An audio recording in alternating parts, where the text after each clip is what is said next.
क्या ये आपका पहला अटेम्प्ट था CSIR नेट का? तो it is a very nice jump कि आपने सीधा 62 मार्क्स से Yes, sir. 13 मार्क्स तक आप सीधे चले गए हो।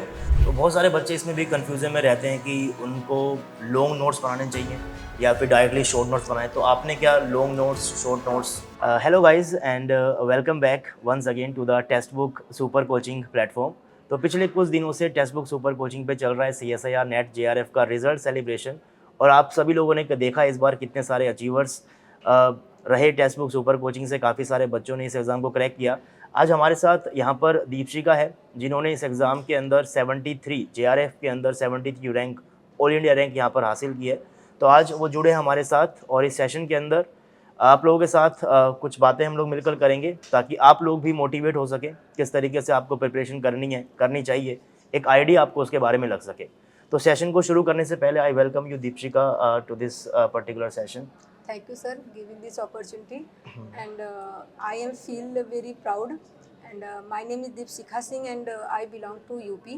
Well text book super coaching is also proud of you. मतलब अगर आप जैसे एस्पिरेंट्स अगर हमारे साथ होंगे तो डेफिनेटली काफ़ी ज़्यादा बेटर रिजल्ट हम लोगों को मिलेगा।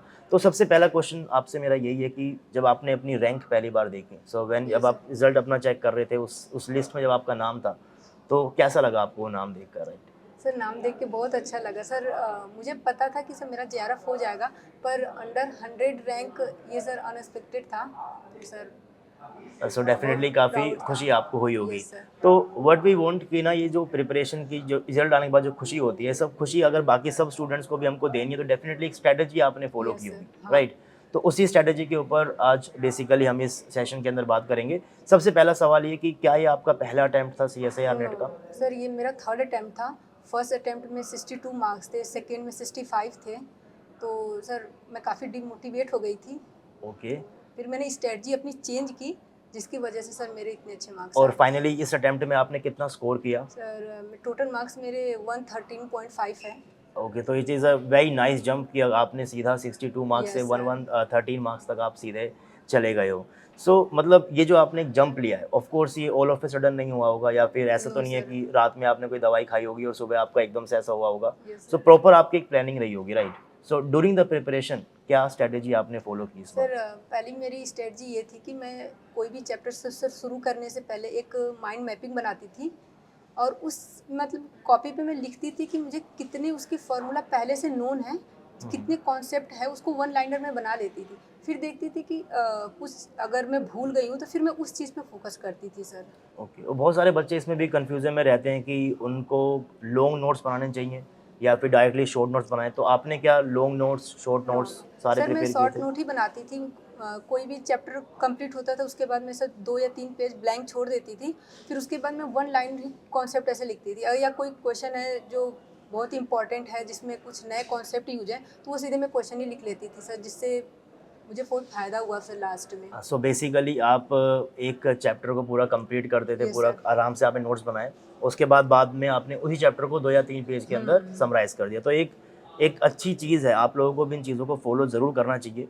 कोई भी चैप्टर आप पढ़ रहे हो तो डेफ़िनेटली उस चैप्टर को कंप्लीट करने के बाद लास्ट में 2 या 3 पेजेज़ के अंदर उस चैप्टर को समराइज़ करें और वही चीज़ें फिर आपको एग्ज़ाम के अंदर याद रहने वाली हैं। Yes sir. तो यस इस स्ट्रैटेजी का आपको डेफ़िनेटली एग्ज़ाम के अंदर फ़ायदा तो हुआ ही है। बिल्कुल सर। आपने जो एग्ज़ाम दिया इस बार, उसमें बेसिकली हमारे पास 3 पार्ट्स होते हैं। यस तो सर। अगर क्विकली आप बताएँ ऑडियंस को कि पार्ट ए, पार्ट बी और पार्ट सी में कितना-कितना आपने इस बार सर स्कोर मेरे किया है? पार्ट ए में सर 22 मार्क्स थे, एंड ग्रेट। पार्ट बी में सर 44, एंड पार्ट सी में सर 68 मार्क्स थे सो सर। बेसिकली आपने इस बार पार्ट ए में 22 मार्क्स जैसा आपने कहा यस आपने सर। स्कोर किया।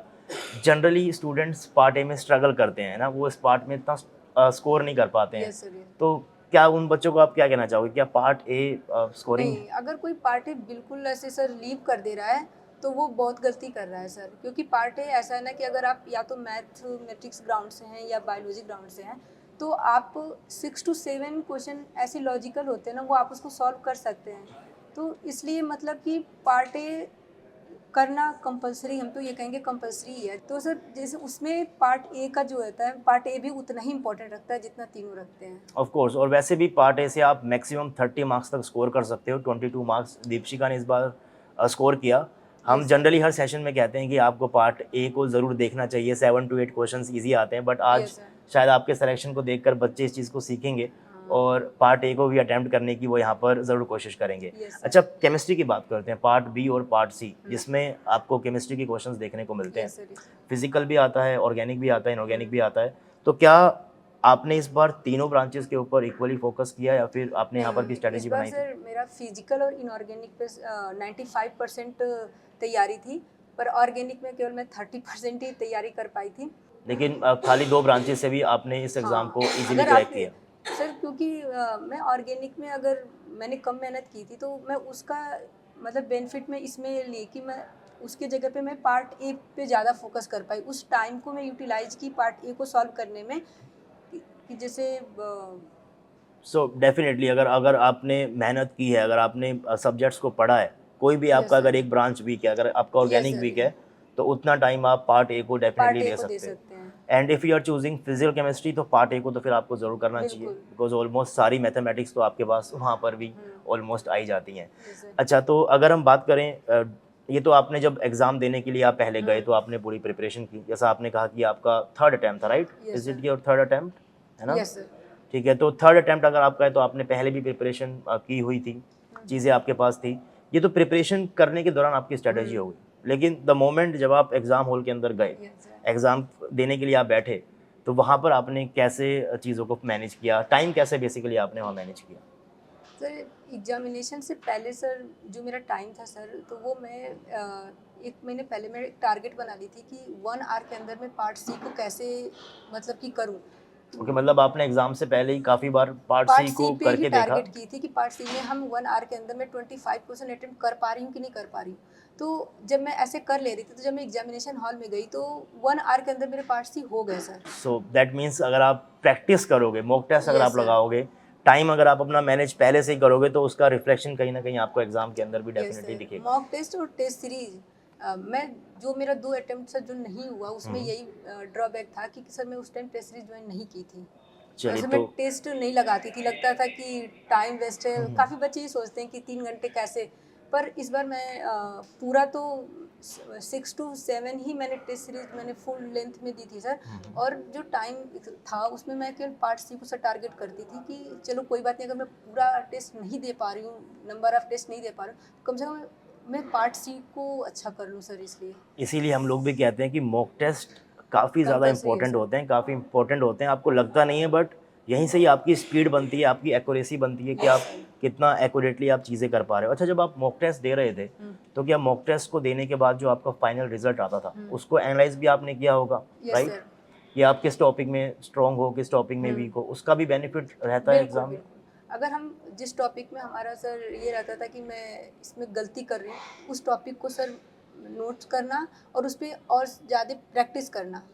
चलिए और तो सर ये जो टेस्ट सीरीज जो टेस्ट लगाने का होता है ना, वो एग्ज़ाम से सर 15 मतलब कि 1 महीने पहले इसको लगाने चाहिए, क्योंकि जो हम एनालिसिस करें कि इस टॉपिक में मेरे को गलती है, तो वो मैं तब तक मैं उसको सुधार लूँगा। कुछ बच्चे होते हैं सर जो एग्ज़ाम से 10 दिन पहले टेस्ट देना शुरू करते हैं, फिर उनके पास वो टाइम नहीं बचता कि वो उसको एनालिसिस करके उसमें कुछ इम्प्रूव कर सके ये सर। एक बहुत अच्छा पॉइंट यहाँ पर बताया दीपशिका ने कि मॉक टेस्ट देने का सही टाइम भी क्या है ना? एग्ज़ाम के एटलीस्ट आप 1 महीना या फिर यस सर। 45 डेज़ पहले आप टेस्ट देना स्टार्ट कर दीजिए, ताकि आपको ये पता चले कि आप किस चैप्टर में गलतियाँ कर रहे हैं, हाँ। कैसे आप उसके अंदर और इम्प्रूव उसकी कर सकते हैं।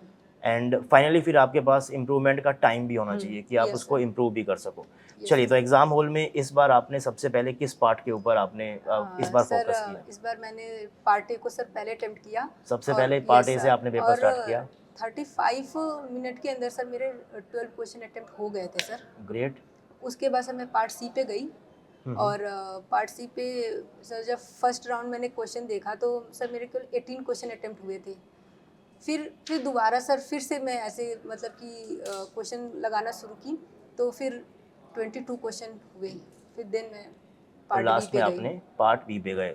तो आई थिंक क्या यही स्ट्रैटेजी बाकी सब स्टूडेंट्स को अपनानी चाहिए? सबका अलग अलग नहीं वेरिएशन रह सकता है इस चीज़ में? नहीं, अगर किसी का अगर अपना सब्जेक्ट बहुत स्ट्रांग है सर, जैसे केमिस्ट्री बहुत ज़्यादा स्ट्रांग है, तो उसको पार्ट सी पहले करने चाहिए, क्योंकि सबसे ज़्यादा स्कोरिंग है। अगर कोई 2 सब्जेक्ट अपना लेके चल रहा है सर, कैसे या फिजिकल इनऑर्गेनिक, और उसका मैथ अच्छा है, तो मेरे हिसाब से सर उसको पार्ट ए पहले लेके चलना चाहिए, क्योंकि 35 मिनट में मोस्टली 20 से 25 मार्क्स वो अपना सिक्योर कर लेगा सर। यस और एक्चुअली सर ये इसमें माइनस मार्किंग कुछ इसमें एक्सेप्शन कुछ होता नहीं है सर मैथ में, तो गलत होने के कोई चांस रहेंगे नहीं। तो वो हमारा 20 से 25 मार्क्स कंफर्म है कि ये मेरे बन गए। तो तो एक ये तरीके ये मतलब सर कॉन्फिडेंस आ जाता है कि अब सब सही है मतलब। तो बेसिकली अगर आपका थोड़ा सा मैथमेटिक्स ठीक है तो हाँ। पार्ट ए को पहले फोकस करो, स्कोर करो, कॉन्फिडेंस आता है, फिर उससे यस सर। कहीं ना कहीं केमिस्ट्री के क्वेश्चंस भी आपके जल्दी हो जाते होंगे, हम्म। राइट। चलिए एक और चीज़ आपने बताई कि इस बार आपने पहले थर्ड अटैम्प्ट था ये आपका, राइट, तो 2 अटैम्प्ट आपका रह चुका था, एग्ज़ाम रह चुका, तो एक डिमोटिवेशन डेफिनेटली यस सर। आता होगा। तो उस डिमोटिवेशन उस टाइम पीरियड में आपने अपने आप को कैसे हैंडल किया, उसके बारे में बच्चों को ज़रा थोड़ा सा गाइडेंस दे पाएंगे? सर मेरे मन में तो यही था कि मेरे को जेआरएफ निकालना है।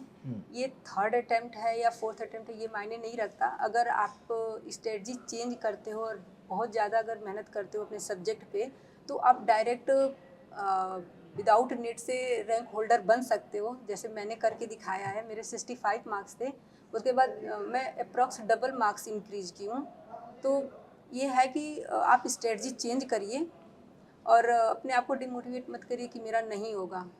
आपको ये करिए कि नहीं, मेरे को होना है तो होना है, ऐसे। तो अगर अभी कोई व्यूअर हमें देख रहा है और उसके इस अटेम्प्ट में 60 मार्क्स आए होंगे, यस सर। तो क्या मैं उनसे ये बात बोल सकता हूँ कि अगर यस दीपशिका कर बिल्कुल। सकती है तो आप भी कर सकते हो, यस राइट? हाँ सर। सो मेन जो आपका फोकस होना चाहिए वो आप किस स्ट्रैटेजी, जो आपका मेन जो आपकी स्ट्रैटेजी है, देखिए एक स्ट्रैटेजिक एग्जाम होता है सही है सर, इतना आसान एग्जाम नहीं है कि आप आओगे क्रैक करके चले जाओगे, तो एक प्रॉपर स्ट्रैटेजी होना बहुत ज़्यादा ज़रूरी यस है, सर। राइट? Yes sir. तो जब आपका नहीं हो रहा था, डिमोटिवेशन जब आपको होता है, तो आपका फोकस एकदम क्लियर होना चाहिए कि हाँ भाई मुझे जेआरएफ चाहिए ही चाहिए। Yes sir. तो फाइनली अब आपको जेआरएफ मिल गया है, राइट, Yes, sir. एंड आपको थोड़े टाइम के अंदर उसका सर्टिफिकेट भी मिल जाएगा। एंड उसके बाद आप अब क्या करना चाहते हैं, मतलब are you going to pursue your PhD, आप Yes, पीएचडी sir. करना चाहेंगे I या want फिर? to pursue my PhD ठीक है। from IIT. अब तो Yes, sir. डेफिनेटली आप आईआईटी आपको मिलेगा, Yes, sir. And hopefully and I also wish कि आप जो आईआईटी आपको चाहिए या फिर जिस सब्जेक्ट में आपको रिसर्च करनी है, जिस टॉपिक पे आपको रिसर्च करनी है, वो टॉपिक आपको डेफिनेटली वहाँ पर मिल जाए। सो आफ्टर दिस आप पीएचडी कंटिन्यू करना चाहेंगे, राइट? एंड और कोई चीज़ें, या फिर जैसे गेट एग्ज़ाम भी आने वाला है, टीफर Yes. एग्ज़ाम भी आने वाला है, तो डेफिनेटली आप इन एग्ज़ाम को भी टारगेट कर रहे बिल्कुल हैं? सर। क्योंकि उसमें आपका अगर सब्जेक्ट केमिस्ट्री है तो कोई भी अगर ऐसा एग्ज़ाम है जिसमें केमिस्ट्री आ रहा है तो बिल्कुल देना चाहिए। इससे हमारा सब्जेक्ट बहुत स्ट्रांग होता है। मतलब सिर्फ नेट नहीं, जो भी एग्जाम में केमिस्ट्री, वैसे ही मैम जो नेट का जो सिलेबस है, डेफिनेटली वही सिलेबस बाकी सब बिल्कुल एग्जाम्स का बिल्कुल। भी है। यस तो सर। अगर आप नेट को टारगेट कर रहे हैं तो डेफिनेटली आपको GATE exam, TIFR exam, BARC exam, जियो Yes, sir. साइंटिस्ट, ये सारे एग्जाम आपको डेफिनेटली टारगेट करना करने चाहिए। चाहिए। अच्छा, आपकी इस पूरी जर्नी में डेफिनेटली आपने काफ़ी हार्ड वर्क किया होगा, टीचर्स ने आपको पढ़ाया होगा, Yes, sir. टीचर्स का भी काफ़ी हार्ड वर्क है। What is the role of family, family का यहाँ पर क्या रोल रहा सर आपकी सबसे इस ज़्यादा जर्नी तो में? सर फैमिली के ही रोल होते हैं। क्योंकि सर जैसे पेशेंस हम लोग को ज़रूरत रहता है, वैसे गार्जियन को भी पेशेंस की बहुत ज़रूरत रहती है। सर सबसे ज़्यादा हेल्प सर मेरे भाई ने किया है। क्योंकि उसका बार बार क्वेश्चन करना कि टेस्ट लगाया कितने मार्क्स हैं, उसको और इंक्रीज करो। और सर फैमिली का भी था कि पापा बोलते थे कि इस बार नहीं निकला तो कोई बात नहीं, नेक्स्ट करो।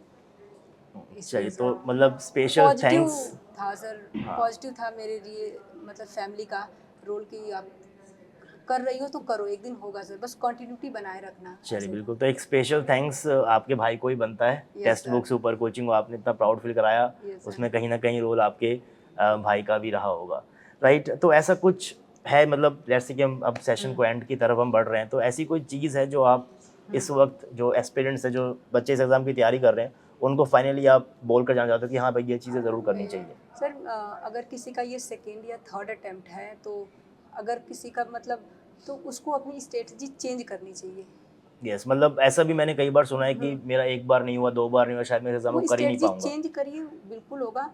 और जो आप मतलब सर कोई भी बच्चा अगर वो पढ़ रहा है सुबह से शाम तक, तो सर उसको स्लॉट बना के पढ़ने चाहिए कि फर्स्ट स्लॉट में हमको मतलब लर्निंग पावर अपनी इंक्रीज करना है, तो कुछ याद करने वाली चीज़ें करनी है, फिर कैलकुलेशन वाले करने हैं, फिर कॉन्सेप्ट अपने इम्प्रूव करना है, तो सर उसको स्लॉट बना लेने चाहिए। चलिए, अगर स्लॉट की बात हुई है तो आप, मैंने जब प्रिपरेशन के दौरान आप पर डे कितने घंटे आप स्टडीज़ कर रहे थे? सर मेरे 10 to 12 आवर हमारा स्टडिंग टाइम था।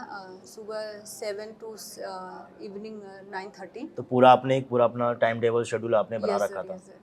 सो शेड्यूल जनरली बाकी बच्चे भी बना लेते हैं, बट फॉलो करना भी उसको बहुत ज़्यादा इंपॉर्टेंट है। Consistency is the key. तो कंसिस्टेंसी क्या, इसका क्या रोल रहा आपका? मतलब अगर आप लगातार कंसिस्टेंट रहते हो तो सर उसका अगर फ़ायदा हम मिलता है? कंटिन्यूटी बनाए रखते हैं सर तो फिर हमारा एग्ज़ाम सर बिल्कुल होगा।